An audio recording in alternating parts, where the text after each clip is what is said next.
Bonjour à tous. Ce vendredi matin, devant le Saint-Synode, le pape François a salué l'engagement de l'Église orthodoxe de Chypre dans le dialogue entre catholiques et orthodoxes. Et au cours de sa méditation spirituelle sur l'unité, au-delà des siècles de division et de tromperie, François a spontanément salué la manière dont l'archevêque orthodoxe de Chypre a parlé de l'Église. Beatitudine, sono rimasto commosso oggi nel nostro dialogo quando lei parlò della Chiesa madre. La nostra Chiesa è madre e una madre sempre raduna i suoi figli con tenerezza. C'est la vocation de cette Église mère que le pape François est venu raviver ici à Chypre, un message envers les orthodoxes, mais aussi pour les catholiques entre eux. Au GSP Stadium, lors de la messe, la diversité des origines et des trajectoires était bien visible au sein de l'Assemblée, avec des réfugiés africains, des femmes philippines venues ici pour le travail, de nombreuses familles maronites arrivées tout autant au cours des siècles que très récemment. On a dû partir du Liban à cause des situations difficiles.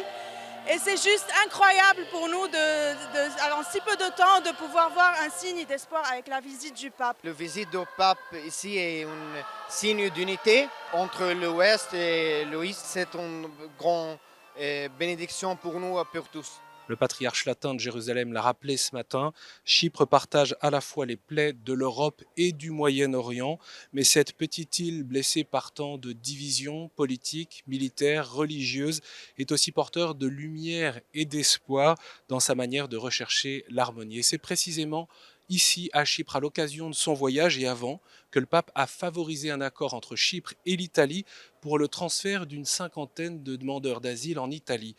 On s'en souvient, en 2016, lors de sa visite éclair au camp de Lesbos, le pape François avait fait monter dans son avion une douzaine de réfugiés pour les soustraire en quelque sorte aux griffes des passeurs. Cette fois-ci, avec cette nouvelle initiative, le pape François veut symboliquement marquer la nécessité d'une meilleure répartition de l'accueil des demandeurs d'asile ici au sein de l'Union européenne. La pression migratoire est extrêmement forte sur l'île de Chypre. J'ai venu ici par l'avion. Je descends à Chypre du Nord. Après, j'ai pris la taxi. Je venu ici à Chypre du Sud. J'ai vraiment très joyeuse. Chypre est la porte, un peu la porte pour ceux qui viennent de la Syrie, pour ceux qui viennent du Liban, de la Turquie. Et beaucoup aussi des Africains. Chypre est un pays qui ne peut pas absorber un nombre si grand de demandeurs d'asile. Alors, il y a besoin d'une relocalisation en Europe. Thank God Pope came and he heard about my situation and he intervened for me, like he gave me that opportunity to travel with him back to Italy. So I'm so much happy, I'm so much overwhelmed. Monica, Anita et Grace ont participé à la prière écuménique avec les migrants, dernière étape officielle du voyage du pape ici à Chypre. Un temps de prière d'une église mère qui accueille, intègre et unit. Même dans l'épreuve, cette église est appelée par le pape François à être un laboratoire de fraternité. Cette prière s'est déroulée dans cette église de la Sainte-Croix derrière moi, dans cette zone tampon entre Chypre Nord et la République de Chypre.